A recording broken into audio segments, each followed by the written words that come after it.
Hello learners, myself Sangeeta Khare. I welcome all of you at NetJRF Gurukul channel. कैसे हैं आप सब? आई होप कल का वीडियो जिन्होंने देखा उनको काफ़ी उस टॉपिक का कंसेप्ट क्लियर हुआ रहेगा. And those who are new to this channel, I request them do like, share and subscribe this channel to get all updates and very useful material for upcoming NET examination and many other competitive examination also. Yesterday we have discussed about inductive reasoning. And today I am going to connect inductive reasoning with deductive. So let's see what is deductive and inductive reasoning together. What is deductive reasoning? Deductive reasoning or deduction start out with a general statement or hypothesis and examines the possibilities to reach a specific logical conclusion. इसको समझेंगे हम थोड़ा. एक comparative study देखेंगे इसका inductive के साथ में. जैसे इंडक्टिव में कल मैंने आपको एक्सप्लेन किया था कि इंडक्टिव थ्योरी ऑब्जर्वेशन से स्टार्ट होती है, एक पैटर्न डेवलप होता है, आप उसके बाद एक थ्योरी पर आ सकते हो अगर वो सपोर्ट करते हैं उसके स्टेटमेंट. तो अब डिडक्टिव कंट्रास्ट होती है, अपोजिट होती है इंडक्टिव की. डिडक्टिव में क्या होता है कि डिडक्टिव रीजनिंग और जो डिडक्शन है वो स्टार्ट होता है एक जनरल स्टेटमेंट से. वहाँ पर एक स्पेसिफिक स्टेटमेंट से आप जनरल कंक्लूजन पर आते हो इंडक्टिव में, और डिडक्टिव में आप एक जनरल स्टेटमेंट से या हाइपोथेसिस से आप एग्जामिन करके पॉसिबिलिटीज पर आते हो कि आप किसी एक लॉजिकल कंक्लूजन पर पहुंच सकते हो उन स्टेटमेंट से. साइंटिफिक मेथड जो होते हैं वो मोस्टली डिडक्शन डिडक्टिव रीजनिंग को ही प्रेफर करते हैं to test hypothesis and theory. In deductive inference we hold a theory and based on it we make a prediction of its consequences. Deductive inference में क्या होता है, हम एक थ्योरी से स्टार्ट करते हैं और उसके आधार पर ही हम एक प्रेडिक्शन बनाते हैं कि इसका कंक्लूजन या इसके परिणाम क्या होंगे. In short deductive reasoning always starts with a theory and inductive reasoning start with observation. In next slide, difference between deductive and inductive reasoning. Let's see. Inductive reasoning क्या होता है. इंडक्टिव रीजनिंग एक process है of reasoning की that are rule और statement is true because specific cases are true. अभी आप समझने की कोशिश करना. इंडक्टिव रीजनिंग एक ऐसी प्रक्रिया है रीजनिंग की कि दैट आर रूल और स्टेटमेंट इसलिए ट्रू है क्योंकि वो स्पेसिफिक केस में ट्रू है, ये यूनिवर्सल में ट्रू नहीं है. इंडक्टिव रीजनिंग में कुछ स्पेसिफिक केस को आप ऑब्जर्व करते हो, उस केस में वो ट्रू है. जैसे कल मैंने आपको एक एग्जांपल दिया था कि बास्केट के अंदर जो बलून है, पहला बलून रेड था, दूसरा भी रेड था, और कपल ऑफ बलून्स जितने भी मैंने वहां पर एग्जामिन किए वो क्या थे, रेड कलर के आते. तो उस एक एग्जामिनेशन के एक उस पर ऑब्जर्वेशन पर हमने कंक्लूड किया था कि उसमें जो बैलून है वो रेड कलर के हैं, बट वो लॉजिकली ट्रू था, रियलिस्टिकली ट्रू नहीं था. अगर हम हो सकता है उसके सारे जो स्पेसिफिक केस की बजाय यूनिवर्सली जाते और हम सारे उसमें से बलून्स को बाहर लेते और देखते, हो सकता उसमें कोई ब्लू कलर का निकल आता अपार्ट फ्रॉम रेड, तो वहां पर क्या हो जाता, आपका इंडक्टिव रीजनिंग फॉल्स हो जाता. जो हमने वहां पर कंक्लूजन निकाला है वो ट्रू नहीं हो सकता था. तो यहाँ पर मैं आपको बताने की कोशिश कर रही हूँ कि इंडक्टिव रीजनिंग की जो प्रक्रिया होती है, जो प्रोसेस है रीजनिंग की, दैट आर रूल और स्टेटमेंट तभी सही है, उसका कंक्लूजन तभी है बिकॉज स्पेसिफिक केस पर वो आपने अप्लाई किया है, यूनिवर्सली आप उसको अप्लाई नहीं कर रहे हो. इसको आगे देखते हैं कि you may use inductive reasoning to draw a conclusion from a pattern. वहां पर एक पैटर्न डेवलप हो जाता है कि फर्स्ट रेड था, सेकंड रेड था, तो हम ये मान लेते हैं कि जितने बलून है वो रेड है. एक पैटर्न के आधार पर हम कंक्लूजन को ड्रॉ करते हैं. बट इसके कंट्रास्ट में अगर हम डिडक्टिव रीजनिंग को देखते हैं, समझिए इसको कि डिडक्टिव रीजनिंग एक ऐसी प्रोसेस है ऑफ यूजिंग लॉजिक. वहां पर इंडक्टिव में आप एक पैटर्न को यूज करते हैं. ध्यान दीजिए, ये पैटर्न, ये कीवर्ड आपको ध्यान रखना है. इंडक्टिव में पैटर्न होता है और डिडक्टिव में लॉजिक होता है कंक्लूजन को ड्रॉ करने के लिए. इंडक्टिव में जो कंक्लूजन ड्रॉ होता है वो पैटर्न के आधार पर होता है. डिडक्टिव में जो कंक्लूजन ड्रॉ होता है वो लॉजिक के आधार पर होता है. From given facts definition and properties. अच्छा, डिडक्टिव रीजनिंग के जो कंक्लूजन होते हैं वो मोस्टली ट्रू क्यों होते हैं? बिकॉज डिडक्टिव रीजनिंग के पास में ऑलरेडी थ्योरी से हम स्टार्ट करते हैं। डिडक्टिव रीजनिंग है ना, वो गिवन फैक्ट्स के ऊपर होती है, डेफिनेशन के ऊपर होती है, प्रॉपर्टीज के ऊपर होती है। लेकिन इंडक्टिव रीजनिंग में थ्योरी बाद में डेवलप होती है, इसलिए उसके कंक्लूजन की हम कोई गारंटी नहीं लेते कि वो ट्रू होगा या फॉल्स होगा, वो हमें बाद में पता लगता है। Can be true, can be false. Let's see inductive reasoning, एक और इसका डिटेल एक्सप्लेनेशन देखते हैं। इंडक्टिव रीजनिंग और इंडक्शन। इंडक्टिव रीजनिंग और induction is reasoning from a specific case, जैसे मैंने पहले बताया, और केसेस एक केस हो सकता है या मल्टीपल हो सकते हैं। एंड ड्राइविंग का जनरल रूल, मतलब स्पेसिफिक केस से हम जनरल रूल में आते हैं। This is against the scientific method, लेकिन ये साइंटिफिक मेथड के अगेंस्ट में है, इसलिए साइंटिफिक मेथड में डिडक्टिव का ही मोस्टली यूज किया जाता है। It makes generalization by observing pattern and drawing the inference that may well be incorrect. Yes, inductive method को against the scientific method क्यों बोलते हैं? क्योंकि इसमें जो जनरलाइजेशन होते हैं वो पैटर्न को ऑब्जर्व करने के बाद में आते हैं। आपके पास में कोई प्रूवन थ्योरी नहीं है, कोई डेफिनेशन नहीं है, कोई फैक्ट नहीं है, आप थ्योरी डेवलप कर रहे हो। That can be correct, can be incorrect. So जो मैंने डिफरेंस यहाँ पर होता है इंडक्टिव और डिडक्टिव रीजनिंग का, वो ये है कि इंडक्टिव रीजनिंग का जो एम होता है वो थ्योरी को डेवलप करना होता है, जबकि जो while deductive reasoning aims at testing and exiting theory, जबकि डिडक्टिव रीजनिंग का जो एम होता है वो एग्जिटिंग थ्योरी को टेस्ट करना होता है। अभी हम इसको इस पूरे एक टेबल से समझने की कोशिश करेंगे, ये आपके रिसर्च में भी काम आएगा और रीजनिंग में भी आएगा। अभी थोड़ा सा इस पर अटेंटिव होकर थोड़ा ध्यान दीजिए आप लोग। मैं कनेक्ट करने की कोशिश करूंगी। एक एग्जांपल है जो मैंने दोनों के लिए कॉमन यहाँ पे रखा है। जो न्यू लर्नर है, जिन्होंने रीजनिंग पहले नहीं पढ़ा है, उनके लिए भी एक आसान होगा अगर आप इसको अच्छे से समझने की कोशिश करेंगे तो। Okay, let's continue. Inductive reasoning move करती है from specific observation to broad generalization. Okay, and deductive reasoning the other way around, मतलब यहाँ पर कैसा होता है, थ्योरी से आप एक जनरल थ्योरी से स्पेसिफिक कंक्लूजन पर आते हो, इंडक्टिव में स्पेसिफिक ऑब्जर्वेशन से ब्रॉड जनरलाइजेशन पर आते हो। इतना तो सबको क्लियर हो ही चुका होगा। इसलिए इसको इंडक्टिव को क्या कहते हैं, एक टर्म होता है वो होता है बॉटम अप, और डिडक्टिव को क्या कहते हैं, टॉप डाउन। वो ध्यान रखना है आपको। जो दोनों भी अप्रोच, जो बोथ अप्रोच हैं डिडक्टिव और inductive, are used in various types of research. इनको अलग अलग तरीके से रिसर्च में यूज किया जाता है। And it's not uncommon to combine them in one large study, और ये भी कोई बड़ी बात नहीं है, हम इन दोनों को भी एक लार्ज स्टडी में कंबाइन करके भी देखते हैं रिसर्च में। कैसे? टेबल ऑफ कंटेंट्स को यहाँ पर हम देखेंगे। सबसे पहले हमने इंडक्टिव से यहाँ पर स्टार्ट किया है, सब लोग समझेंगे इसको। इंडक्टिव रिसर्च अप्रोच में टेबल ऑफ कंटेंट्स क्या है? सबसे पहले हमारे पास इंडक्टिव रिसर्च अप्रोच है। अभी इंडक्टिव रिसर्च अप्रोच हम कब अप्लाई करते हैं वो समझेंगे। शॉर्ट एक्सप्लेनेशन यहाँ पर लिया है मैंने कि when there is little to no existing literature on a topic, जिस टॉपिक पर आप रिसर्च करना चाहते हो उस पर कोई बहुत ज़्यादा लिटरेचर नहीं है या बहुत कम है, it is common to perform inductive research. तो यहाँ पर हम इंडक्टिव रिसर्च को लेते हैं because there is no theory to test, क्योंकि यहाँ पर कोई भी थ्योरी नहीं होती है टेस्ट करने के लिए। जो इंडक्टिव अप्रोच होती है वो 3 स्टेज में कंसिस्ट होती है, हम आगे देखेंगे।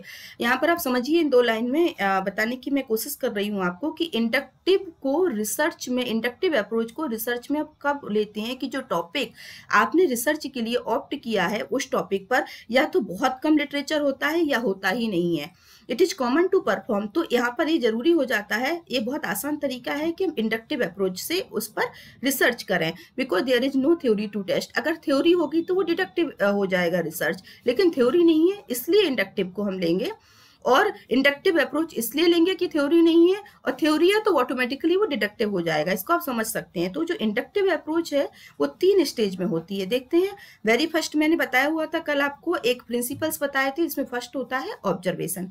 अभी हमने इस पर 3 यहाँ पर एग्जाम्पल लिए हैं। आई हैव टेकन 3 एग्जाम्पल्स, इसको 1 बाय 1 हम यहाँ पर डिस्कस करेंगे। फर्स्ट एग्जाम्पल जो मेरे पास इंडक्टिव अप्रोच का है वो ये रहा।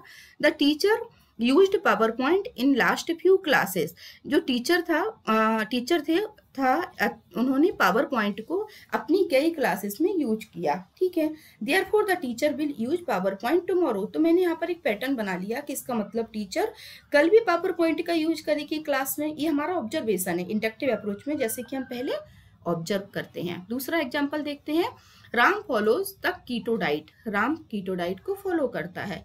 तीसरा हम देखते हैं, elephants depend on water to exist. मतलब एलिफेंट को अपने एग्जिस्टेंस के लिए, अस्तित्व के लिए पानी पर निर्भर रहना पड़ता है। ये तीनों एग्जाम्पल्स को एक ऑब्जर्वेशन हमने किया है और ऑब्जर्वेशन के लिए हमने 3 अलग अलग एग्जाम्पल लिए हैं। फर्स्ट एग्जाम्पल में मैंने क्या बोला कि टीचर ने पावर पॉइंट को कई क्लासेस में यूज किया। इसके आधार पर हम कंक्लूड कर सकते हैं कि टीचर कल भी पावर पॉइंट का क्लास में यूज करने वाला है ड्यूरिंग टीचिंग। दूसरा मैंने बोला कि राम फॉलो करता है कीटो डाइट को, याद रखिएगा इनको। तीसरा बोलता है एग्जाम्पल, वो कहता है कि एलिफेंट को एग्जिस्ट रहता है, वाटर पर डिपेंड रहता है एग्जिस्टेंस के लिए। मतलब एलिफेंट को पानी की जरूरत है अपने अस्तित्व के लिए। ओके, अब एक पैटर्न बनाते हैं उन पर।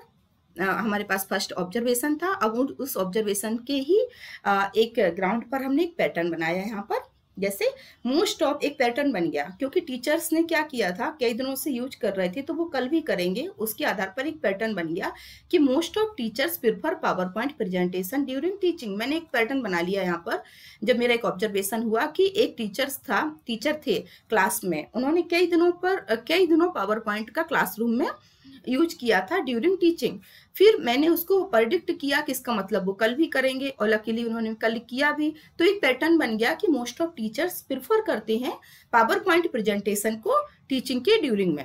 ओके, सेकंड एग्जांपल को देखते हैं, एक पैटर्न कैसे बना कि राम फॉलो करता है कीटो डाइट को वेट कम करने के लिए। दूसरा क्या है, एक पैटर्न बन गया कि most of people lose weight after following the keto diet. मतलब राम कीटो डाइट फॉलो करता है, उसका वेट कम हुआ। तो ऐसा हमने 2-3 लोगों को या जितने लोगों को ऑब्जर्व किया, उनको कीटो डाइट को फॉलो करने से वेट कम हुआ है। तो एक हमारा एक पैटर्न बन गया कि कीटो डाइट वेट कम करने के लिए काफी यूजफुल है। अभी तीसरा पैटर्न बना कि all observed animals depend on water to exist. कि जितने भी हमने एनिमल्स को, वहां पर एलिफेंट का एग्जांपल दिया, हमने उसको ऑब्जर्व किया, उस ऑब्जर्व के आधार पर हमने एक पैटर्न बनाया। यहाँ पर आप ध्यान दीजिए, ऑल ऑब्जर्व बोला है मैंने, ऑल एनिमल्स नहीं बोला है इंडक्टिव में। मतलब स्पेसिफिक केस में ही होता है इंडक्टिव। यहाँ पर मोस्ट ऑफ टीचर्स था, ऑल टीचर्स नहीं था। यहाँ मोस्ट ऑफ पीपल था, सारे लोग नहीं थे। मतलब जिनको मैंने ऑब्जर्व किया, उन लोगों का कीटो डाइट से वेट कम हुआ था। जितने टीचर्स के ऊपर मैंने देखा, उन्होंने पावर पॉइंट प्रेजेंटेशन को यूज किया था। वैसे ही जैसे मैंने जितने एनिमल्स को ऑब्जर्व किया, वो सब डिपेंड करते हैं वाटर पर एग्जिट रहने के लिए। ये एक पैटर्न बन गया यहाँ पर। इसी पैटर्न के ग्राउंड पर एक थ्योरी डेवलप करती हूँ। अब यहाँ पर थ्योरी कैसे इंडक्टिव में डेवलप हो जाती है, जैसे कल डेवलप हो गई थी थ्योरी। हमने मान लिया था कि बैलून 1 था, 2 था, सब रेड कलर थे। इसके मतलब इस बास्केट में जितने भी बैलून है वो रेड कलर के हैं। अभी इन 3 एग्जाम्पल का पहले ऑब्जर्व किया, फिर एक पैटर्न बनाया, फिर थ्योरी कैसे डेवलप होती है। एक फर्स्ट थ्योरी यहाँ पर डेवलप होकर आई है। फर्स्ट एग्जाम्पल से थर्ड स्टेज में, 3 स्टेज में होता है इंडक्टिव। पहले बताया था मैंने आपको कि power point is a very useful teaching tool. ऐसा मैंने थ्योरी बना ली, क्योंकि एक टीचर ने किया, कई बार किया, उसने दूसरे दिन भी किया। फिर मैंने एक पैटर्न बन गया कि पैटर्न सा बन गया कि जितने टीचर को मैंने ऑब्जर्व किया, वो प्रेफर करते हैं पावर पॉइंट प्रेजेंटेशन को। इसका मतलब पावर पॉइंट एक यूजफुल टीचिंग टूल है। ऐसा एक डेवलप हो गई थ्योरी। ठीक है, पहले मैंने बोला था राम फॉलो करता है कीटो डाइट। Okay, agree.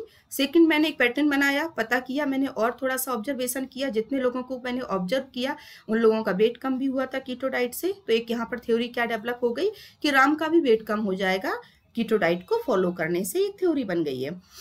यहाँ पर फर्स्ट एलिफेंट वाला था कि एलिफेंट डिपेंड करता है वाटर पर अपने एग्जिस्टेंस के लिए। फिर था कि मैंने जितने भी ऑब्जर्व किए एनिमल्स को, वो डिपेंड करते हैं। एक पैटर्न बन गया कि वो वाटर के ऊपर डिपेंड होते हैं अपने एग्जिस्टेंस के लिए। तो यहाँ पर थ्योरी क्या डेवलप हो जाती है कि जितने भी बायोलॉजिकल लाइफ है, वो डिपेंड करती है वाटर पर एग्जिट रहने के लिए।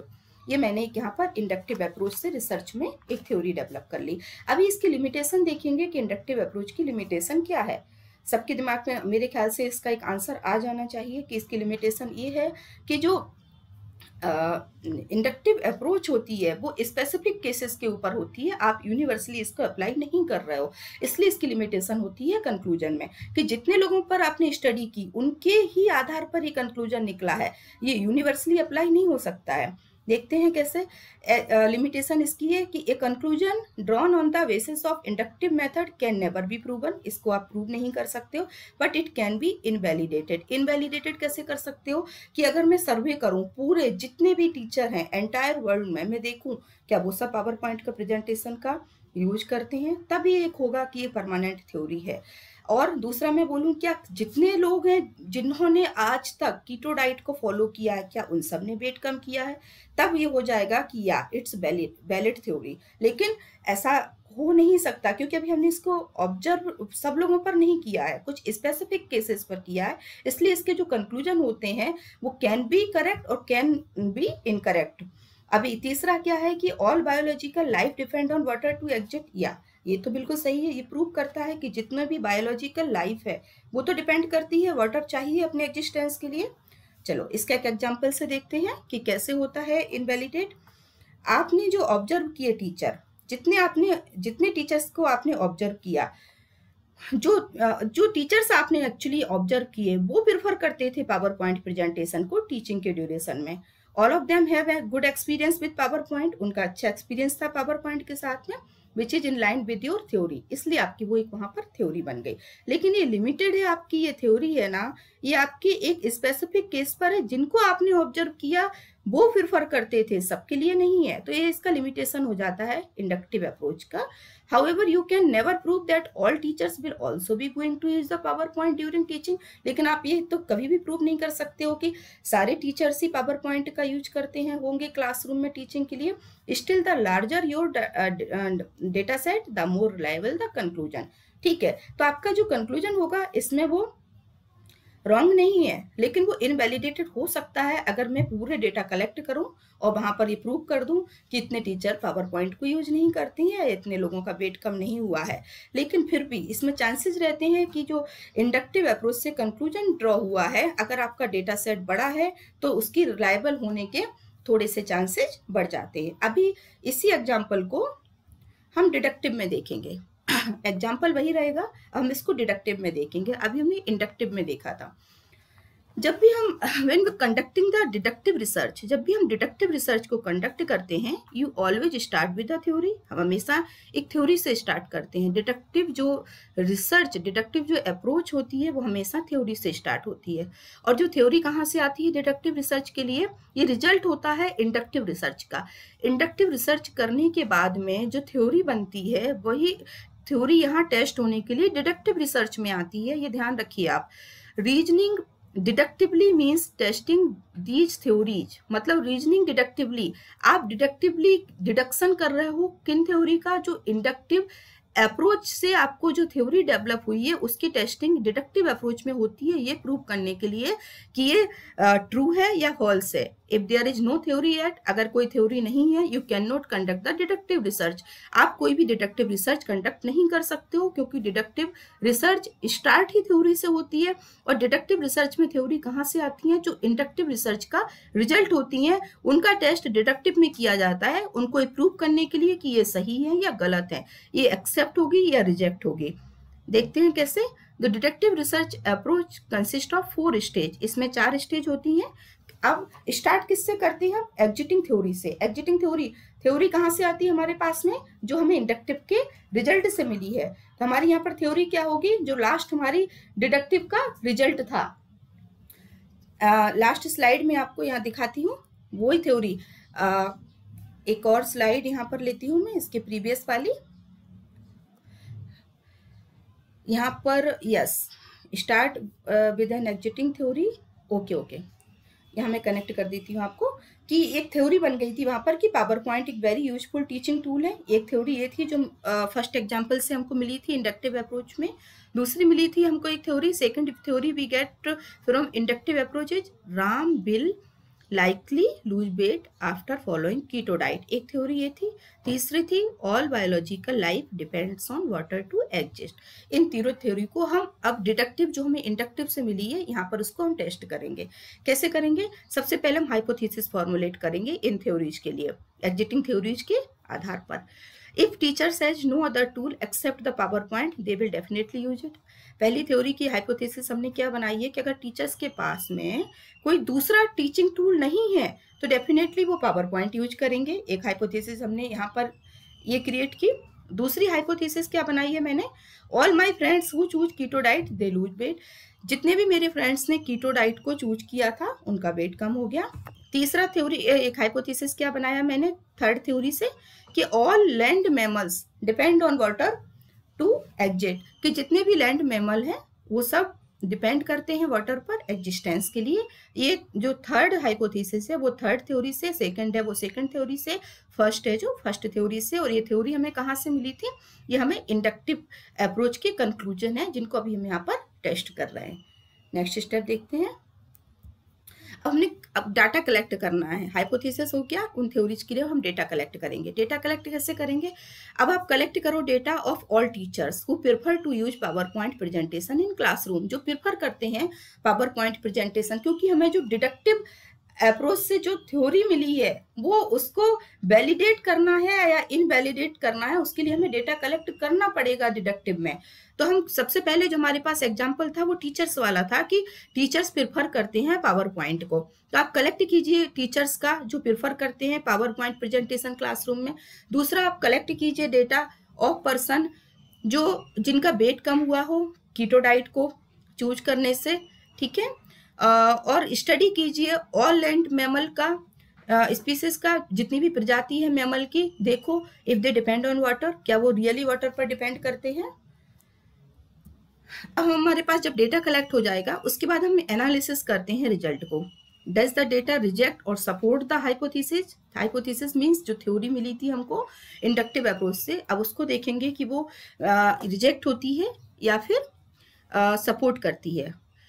जो डेटा कलेक्ट किया था 15 आउट ऑफ 60 टीचर्स, 60 टीचर्स का डेटा कलेक्ट किया, उसमें से जो 50 टीचर्स थे डिडंट प्रेफर पावर पॉइंट, वो पावर पॉइंट को प्रेफर ही नहीं करते थे। इट मीन्स आपकी पहली हाइपोथेसिस रिजेक्ट हो जाती है। मतलब जो आपको कंक्लूजन मिला था इंडक्टिव अप्रोच में फर्स्ट वाला, वो यहाँ पर रिजेक्ट हो जाता है, क्योंकि आपने डेटा कलेक्ट किया, जितने लोगों पर आपने ऑब्जर्व किया था उन लोगों का डेटा कलेक्ट किया, उनमें से आपने एक जो पैटर्न बनाया था कि ऐसा होता होगा, आपने अज्यूम किया था, लेकिन एक्चुअली में रियलिस्टिकली आपने जब डेटा कलेक्ट किया तो पता चला कि उन 60 में से 15 तो प्रेफर ही नहीं करते थे पावर पॉइंट को। इट मीन्स आपकी हाइपोथेसिस यहाँ पर रिजेक्ट हो गई। इसलिए बोलते हैं कि जो इंडक्टिव अप्रोच से जो कंक्लूजन निकलते हैं दोज आर प्रोबेबल, मतलब कैन बी ट्रू और कैन नॉट बी ट्रू। एक कब पता चलता है? जब उनको डिडक्टिव अप्रोच से टेस्ट करते हैं। तो यहाँ पर फर्स्ट टेस्ट हमारा वो रिजेक्ट कर देता है, मतलब वो कंक्लूजन आपका रॉन्ग हो गया। अभी हम यहाँ पर नेक्स्ट देखते हैं। 10 out of 20% didn't lose weight after using the keto diet. आपने जितने लोगों को ऑब्जर्व किया था उनके ऊपर जब डेटा कलेक्ट किया था, हमने मान लिया था वहां पर कि राम फॉलो करता है और लोग फॉलो करते थे, उनका वेट कम हुआ, तो हमने एक पैटर्न बनाया था, एक थ्योरी डेवलप कर दी थी कि कीटो डाइट एक बहुत अच्छी डाइट है वेट कम करने के लिए। लेकिन जब हमने एक रैंडमली 20 लोगों के ऊपर जब एक डेटा कलेक्ट करके सर्वे किया और उनको पता किया, तो पता चला कि 20 में से 10 लोगों का कीटो डाइट को लेने के बाद भी उनका वेट कम नहीं हुआ। हो सकता है उनको ओबेसिटी की प्रॉब्लम हो या दूसरे हेल्थ इश्यूज हो, इसलिए कम नहीं हुआ, लेकिन कीटो डाइट से लेते हुए भी उनका वेट कम नहीं हुआ। इट मीन्स आपका जो सेकंड कंक्लूजन था, रीजन कोई भी रहने दो क्यों नहीं हुआ, लेकिन उन्होंने कीटो डाइट को लिया था। तो अब जो कीटो डाइट को लेकर आपकी थ्योरी बनी थी कि कीटो डाइट लेने से वेट कम हो जाता है, आप उसको यूनिवर्सली अप्लाई यहाँ पर नहीं करते हो, नहीं कर सकते हो, क्योंकि कुछ लोगों का वेट कम नहीं हुआ था, कारण कुछ भी हो, इसका मतलब ये रिजेक्ट हो जाती है भी हाइपोथेसिस। और अगेन एंड अगेन मैं आपको बताती जा रही हूँ, बात ध्यान रखना, ये रिजेक्ट क्यों हो जाती है हाइपोथेसिस, क्योंकि जो इंडक्टिव अप्रोच में आप जो कंक्लूजन निकालते हो वो कुछ स्पेसिफिक केस के आधार पर होते हैं, यूनिवर्सली नहीं होते हैं। इसलिए जब उनकी टेस्टिंग डिडक्टिव में की जाती है तो हमें पता चलता है कि यूनिवर्सली अगर अप्लाई होते हैं तो वो थ्योरी बन जाती है, नहीं होते हैं तो वो रिजेक्ट हो जाता है। तीसरा वाला यहाँ पर देखते हैं कि ऑल, अभी आपसे बोला गया था कि आप कलेक्ट करो जाकर, देखो सारे एनिमल्स, जितने मैमल हैं, जितने बायोलॉजिकल एनिमल हैं, क्या रियली वो डिपेंड करते हैं वाटर पर अपने एग्जिस्टेंस के लिए? यस, करते हैं। आपने किया, आपको पता है कि ये बिना पानी के रह ही नहीं सकता है कोई भी बायोलॉजिकल हो। मीन्स ये आपकी हाइपोथेसिस सपोर्ट करती है, यानी कि आपका यहाँ पर ये बारीक प्रूवन थ्योरी हो गई, और यहाँ पर थ्योरी क्या हो गई? इंडक्टिव अप्रोच में क्या होता है, आप थ्योरी डेवलप करते हो, लेकिन डिडक्टिव में क्या करते हो, आप एग्जिस्टिंग थ्योरी को टेस्ट करते हो। तो आपने उस एग्जिस्टिंग थ्योरी को टेस्ट किया, ऊपर की 2 थ्योरी आपकी रिजेक्ट हो जाती है, फर्स्ट और सेकंड वाली, लेकिन थर्ड वाली टेस्टिंग में पता चलता है कि सपोर्ट करती है। मतलब यहाँ पर क्या हो गया, एक रूल बन गया, प्रिंसिपल बन गया, आपके पास में प्रूवन थ्योरी है। आई होप इतना सबको क्लियर हो गया होगा। इसकी भी कुछ लिमिटेशन होती हैं, देख लेते हैं डिडक्टिव की क्या लिमिटेशन है। जो कंक्लूजन होते हैं डिडक्टिव रीजनिंग के, can only be true if all the premises set in the inductive study are true and the terms are clear. जैसे मैंने आपको पहले बताया था कि जो थ्योरी इंडक्टिव में जनरेट होती है वो उसका ही टेस्टिंग डिडक्टिव में होता है। तो इंडक्टिव की थ्योरी के जो प्रीमाइसेस हैं, जो स्टेटमेंट है, जो वहां पर जनरेट किए जाते हैं, अगर वो ट्रू होंगे तो ही यहाँ पर वो डिडक्टिव में आकर उनके ट्रू होने के चांसेस बढ़ जाते हैं। फिर से इसको देखेंगे।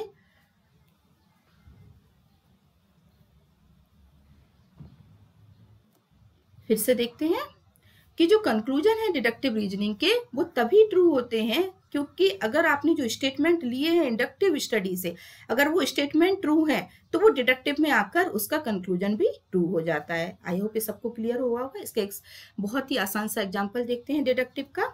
ऑल मैन आर मॉर्टल, सारे मैन मॉर्टल हैं, फर्स्ट प्रीमाइस हुआ। Ram is a man, Ram भी एक मैन है, सेकंड प्रीमाइस हुआ। हम इस पर कंक्लूड कर सकते हैं कि राम इज मॉर्टल, इसका मतलब राम भी मॉर्टल है। यानी कि जो दो फर्स्ट जो प्रीमाइसेस हैं ये आपके इंडक्टिव से हैं, दोनों भी ट्रू हैं, इसलिए हम यहाँ पर कंक्लूड कर सकते हैं कि देयरफॉर जो कंक्लूजन ड्रॉ होगा डिडक्टिव में वो भी ट्रू होना ही है। Based on the